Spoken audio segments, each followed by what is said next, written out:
jurisdiction, ma'am. Okay, so Have you read, now listen, you Have don't you- need to be enemies, have you gone through my benefits too? have you submitted that to Mr. Hayden, to the prosecutor? I brought it down to the only place, which is clerk of court, and there was no clerk of court, and I brought it on Tuesday in the good faith belief that this place is open for business on Tuesday, as I was told. And all that was here was 2 rules for the fire report. Yeah, no, courts are open Thursdays and Fridays, so, So I've already got a file. so would you like to talk to evidence. Mr. Hayden? You can talk to him via Right out video. here in the hall. I can't pass through that doorway, ma'am. There's a reason why I look like this. Okay, so, Now, Mr. Hayden, this is Mr. Turtlegate.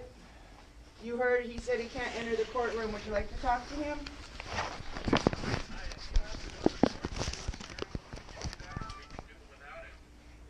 Okay. We can do it right out here in the hall. My first question to you is, are you associated with the bar?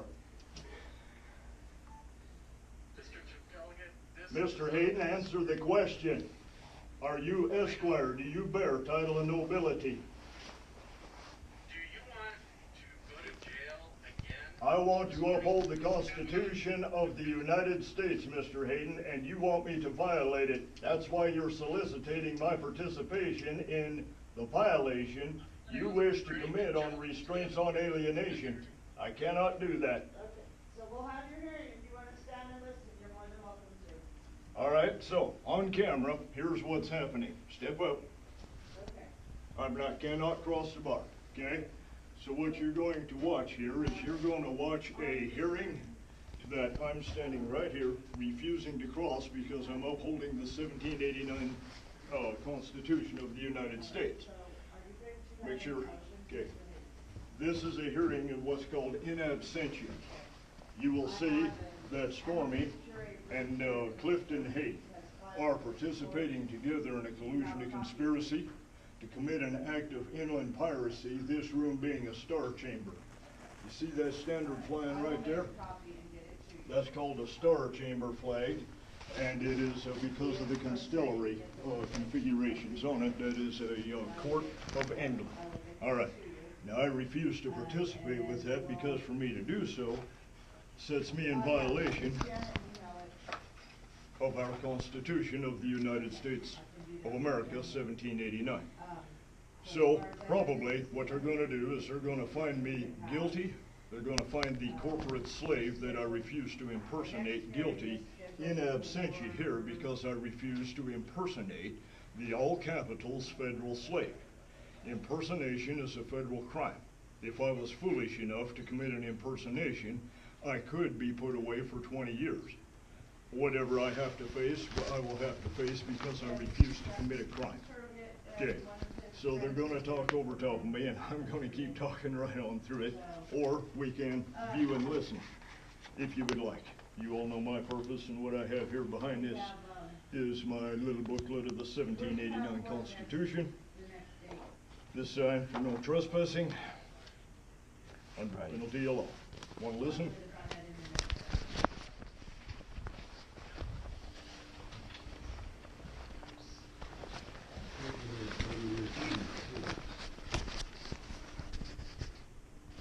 This gentleman says he thinks it's January 26th. And so does Mrs. Turtlegate. Yeah, actually, this says it's the pre-trial. Yeah, but I think we're pushing everything back because we didn't have the omnibus because Mr. Turtlegate was incarcerated. Okay. Okay, so the pre-trial then will be the 26th of January.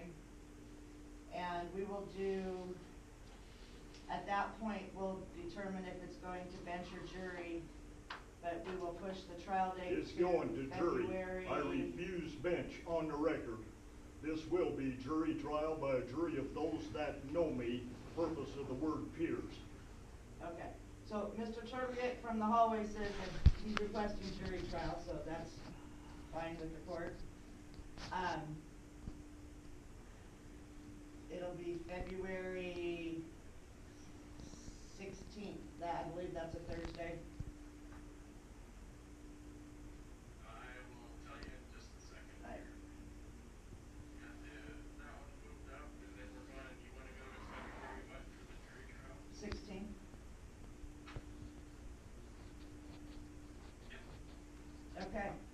16th at 10 a.m.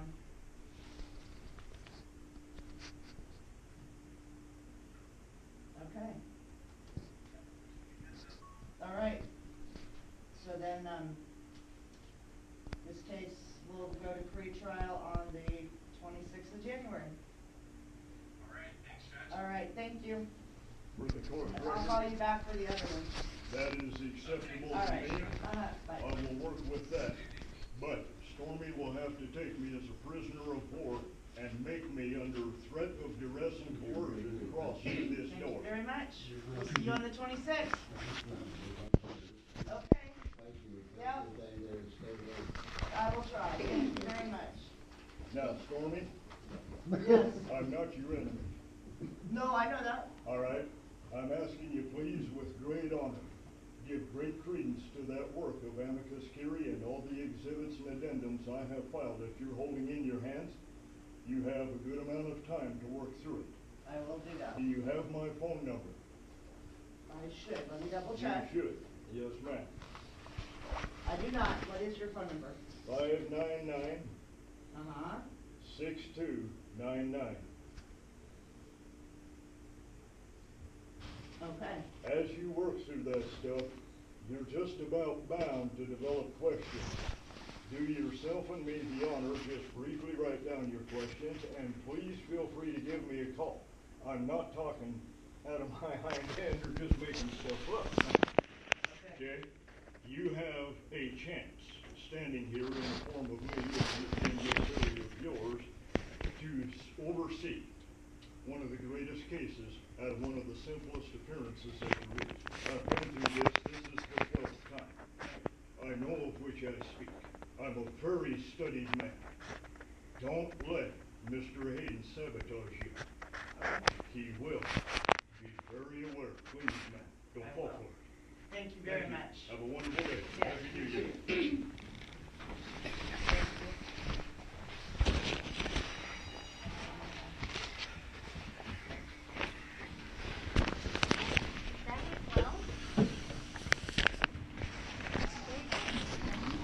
Okay, so my question is,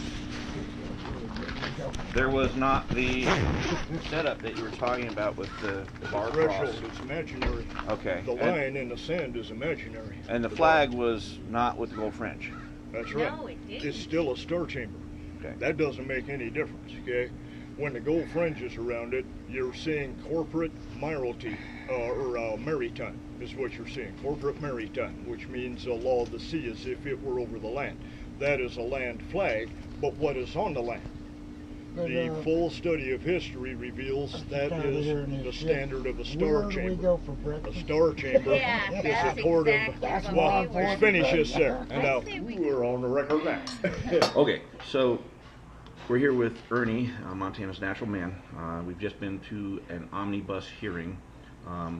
That was a result of a detainment due to not having a specific ID, which you don't agree with.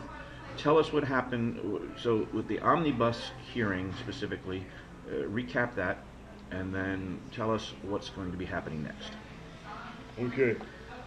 This morning was supposed to be what was called an omnibus hearing, according to the paperwork that the court has unlawfully forwarded to me, who I'm not the slave. I always have to say that. So the point of it is that what they wanted to happen today didn't, because I cannot enter into their jurisdiction. I am constitutionally 1789 restrained. So what they attempted to do has been thwarted today. They're going to have to try it again on the 26th of January. All right. When I refused to enter into Stormy's jurisdiction, I wouldn't pass through that door, and she refused. And Stormy is a local magistrate. Stormy is the local municipal administrator, who's posing as if she's a constitutional magistrate.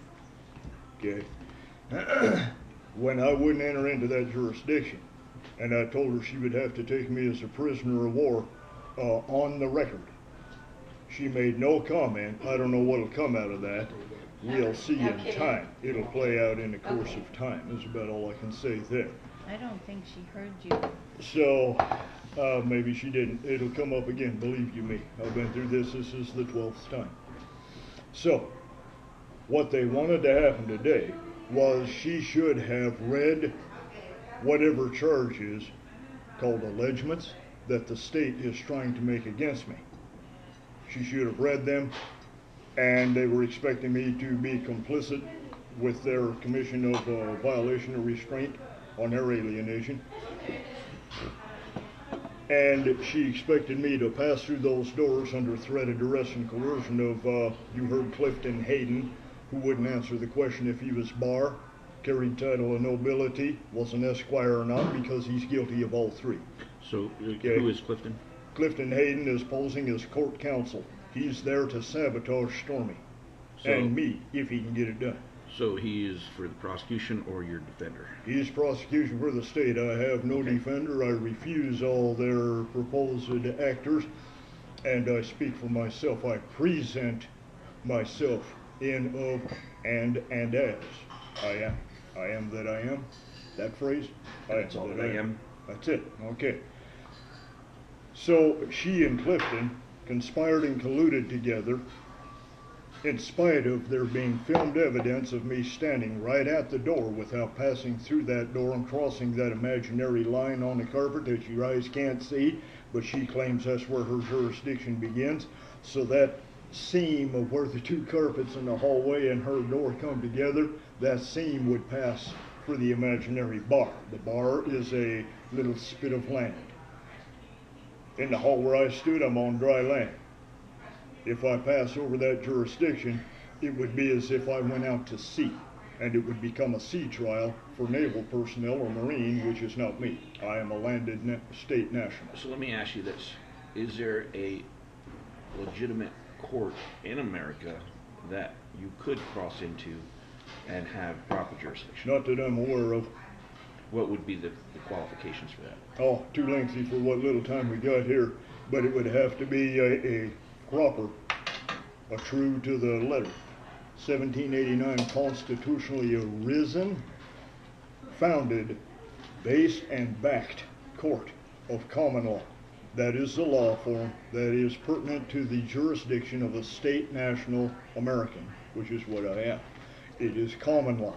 That is the supreme law of the land in Article 6 of the 1789 contract. Okay? For me to cross over that bar is for me to violate this 1789 restraint. If I violate those lawful restraints laid on me, and I enter into a jurisdiction that is foreign to mine, then two things have happened. A, I am committing an act of treason against my proper jurisdictional restraints on me, first, to know what I am, who I am, and what pertains to me. Second, the instant I step across there, I am now caught in the act of having set myself up as impersonating a person of that jurisdiction. It's very treacherous semantical game, okay? You have to know the terminology, and I'm no expert, I don't have it all, but I've got a great lion's share of it and far beyond most. I will say at this point, evidence just being evidence, life being life, okay? So today they failed again. They still have not had a proper omnibus hearing, because if there is no contract, can you enforce a deal if there is no contract? No. A deal cannot be enforced if there is no contract, and there is no contracts extant between Stormy and I, or the state and I, or Clifton Hayden and I. There's not one. There's no evidence to be brought forward. And for the state to prove, the state being the one who's accusing me as if I were the guilty party, for the state to try to lay it on me to prove their crime is the reverse psychology of those who take oaths to the bar. They want me to play the part of the defendant while they play the holy and spiritual part of the offended plaintiff. The actuality is that all of the theys involved in this, agents, actors, principals, the notice to them is that they have offended the 1789 constitutional restraints. In such offense, they have alienated themselves from those constitutional restraints, which is an act of treason. If you are found in opposition to the 1789 Constitution, and a chance is given to you to correct the error of your ways, to right the ship and get yourself on the true course of navigation, get in that jurisdiction you're supposed to be in by contract law, and you don't, then the charge of treason comes forward. Now, I need to answer your question here, and there's just so much to this. It's like impossible to ever keep it short and simple. Suffice it to say that they failed again. There still is no contract. And nobody can say that I didn't appario. You even saw Stormy come out into the hall, leaving her jurisdiction behind, and came out into the hall. Okay, she should never have done that. That was an act of unwitting incompetence on her part, and you're probably right. And I made it plain in my 20-page amicus curiae to her, my friend of the court brief, that there's a whole lot of things that I expect she doesn't know that would probably change her position in life. Thank you, ma'am. That would probably change her position and the way she operates. So, Clifton Hayden, who would not answer my questions as to whether he was bar member, esquire, or bore any title of nobility, his non-answer is called what? Acquiescence. That's right, acquiescence. Because his three non-answers, in which all he could do was threaten me with further jail, is called what? Silence. He refused to answer the question. Even when I commanded him, I said, answer the question, Mr. Hayden. Are you in any way bar? You bear any title of nobility, you esquire? And his refusal to answer is the silence that is known to be yes. So, you've requested a trial of your peers who know you. Explain what's going to happen next as far as the They're going to have to try to have another today. They're going to try to have that next today on the 26th of January coming. They're calling it a pre-trial hearing. They still have not had an omnibus. It failed again today because I refused to comply with their solicitation to participate in their violation of restraints upon them to keep them from alienating constitutional law from themselves. I'm sorry for the mental tennis that this requires, but it's mental tennis, and this is how the subject works back and forth, okay? I'll be the referee. Who's winning? So far, you're looking good. Oh, yeehaw. So that's the deal. Now, what'll happen on the 26th when I refuse to cross that jurisdiction again? I will not enter in past that doorway. I won't cross the imaginary line. You already heard me on the record tell her she will have to take me as a prisoner of war. Now, what happens when she takes me as a prisoner of war? What happens to my standing? What happens to her standing at that point? Her standing at that point is that she instantly impersonates as if she was military. And there's many ramifications can come forward from that. If she actually has been militarized in the past, let's say she was National Guard or regular Army or whatever, I don't know anything about Stormy's past life history, okay? Let's say she actually was. Her militarized jurisdiction, based on her previous military time and her lifetime long oath, still cause her to be in the wrong jurisdiction. She cannot operate in constitutional civil divisions. Beware, the word civil is more for the federal. She's out of her jurisdiction no matter what. And if she impersonates as a state actor, calling herself a judge, then with the preponderance of evidence that I have caused to be filed, and almost 100 pages of evidence laid in her hands, and it was seen in her hands. She admitted she had it, and I advised her on the record, read it very carefully, okay? Within that evidence is all the evidence of over 1,100 court cases of settled law on the issue of who has to have a driver's license and who does not, and why. These are state by state by state, state Supreme Court decisions, that are in alignment and league with the Supreme Court of the United States, which has to be in alignment with the 1789 contract. They But is cannot it? violate it. Is the Supreme Court these days in that? Very questionable. When you see a time in American history when the Supreme Court of the entire land refuses to tell a variety of states to get in line with the Constitution of 1789, you then instantly have cause, that being a causal event, for your mind to begin to question the validity of those actors beneath those 9 black robes.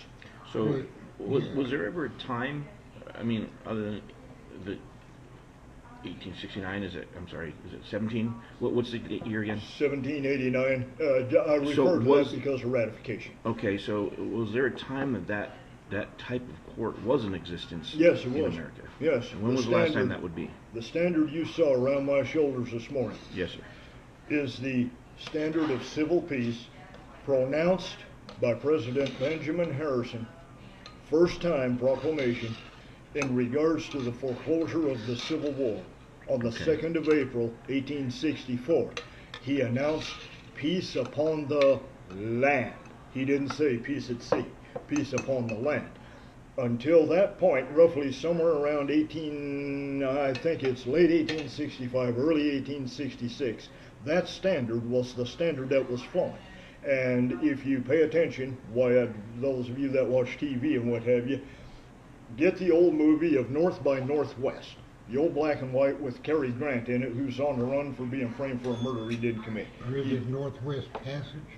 No, North by Northwest Northwest is the name of the movie. Okay. Cary So Grant. Cary Grant is the principal actor. There will be a clip in there about 20 seconds long, wherein he rushes in to the United Nations building in New York and is desperately looking for sanctuary and a telephone booth to make a quick call in as he's trying to flee. If you look up behind him, you will see a 30-foot long civil peace standard just exactly like what I had around my shoulders this morning. In other words, I clad myself in the colors of actual law of the land. Now, let's swing this subject back. Thank you, ma'am. Very welcome. Do you guys want hot sauce at all? No? Okay. Enjoy, you guys. Cool. All right. So now, let's say that Stormy has decided she's going to impersonate a federal court.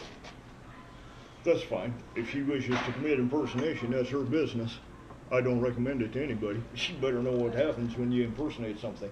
But even if she is impersonating a federal court, she then is expressing that she is in alignment with the U.S. Supreme Court, which has issued rulings that says a driver's license is a moot point when it comes to state national Americans who are not actively involved by contract form in the crisscrossing interstate commerce, when they are private citizens simply going about their business of their lives, running their one-ton tool vans, but never going into Washington or Idaho or the Dakotas.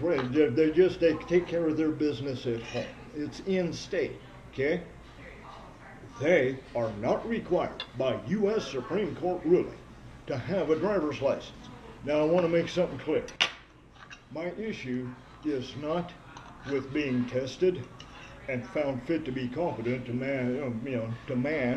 captain a vessel down the highway. I don't have a problem with that. In fact, I'm all for it, because there are a lot of people that ain't competent, and it's the testing that may save lives to reveal that incompetency. That's not my issue. I'm good with that and be happy to do a test for competency. If I fail, I want to know why I failed, because I don't want to endanger anybody's life. I'm not out to endanger the public welfare and safety. This is not a private rebellion. This is actual law being upheld and correct contractual jurisdictional alignment being adhered to very rigidly, which always gets me jailed. So, the beef I have with the driver's license is that the half of the card that bears the photograph of what appears to be you and your autograph saying, yep, the dude in the picture is me, there's my name, okay, instantly transfers itself in that upper right hand, starts right off instantly by identifying you as a federally deceased slave, predeceased, civiliter mortuus in all capital letters. That is an act of impersonation, and I cannot agree to that because it brings me into a foreign jurisdiction that I have no business being in. That trust belongs to Rome, not the United States. It belongs to Rome. And if I dabble in Rome's business on behalf of the United States as if I were that federalized slave, Pope Franciscus could literally have me hunted down and put away in jail or whatever he wanted to do for me getting into his income streams. That's not my business. So, a driver's license being, there's a quote on this that says a driver's license or a license is the permission from a competent authority to do an act that was without permission prior.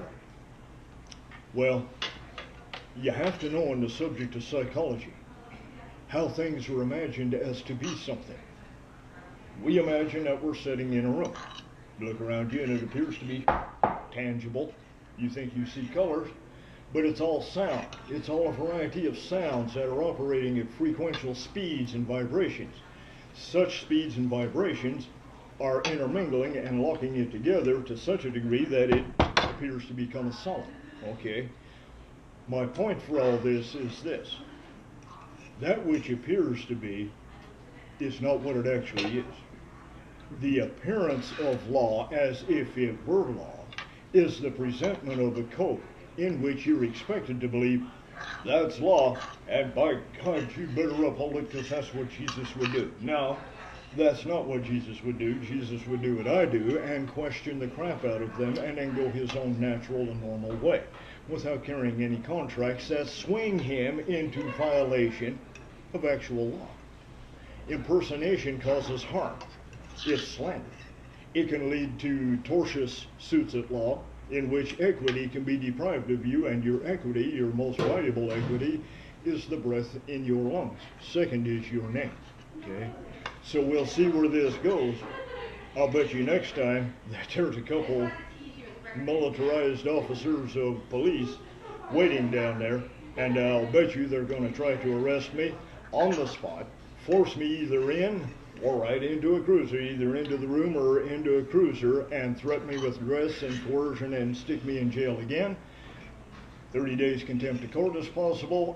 Whatever they want to do, I can't stop them, only they can stop themselves.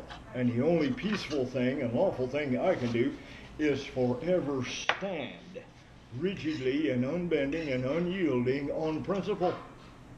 I have to adhere to this. It is the singular firewall I have that keeps me in good standing with the universe at large.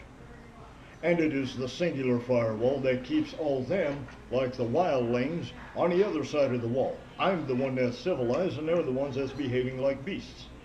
Out of control, rogues, pirates at work here. Okay? So, where we go from here, we'll see on January 26th. I intend to be bearing the same colors and the same information that I had in the 2 clipboards with me today, my 3-ring binders. As you can tell, I'm utterly mentally armed and ready to go at all times. The Apostle Paul said we should be instant in season and out, and that was a mighty wise statement. I believe in that. I never prep for interviews or stuff like that other than getting my documents in order, but I got it in here because it matters to me. I remember this stuff because it matters to me.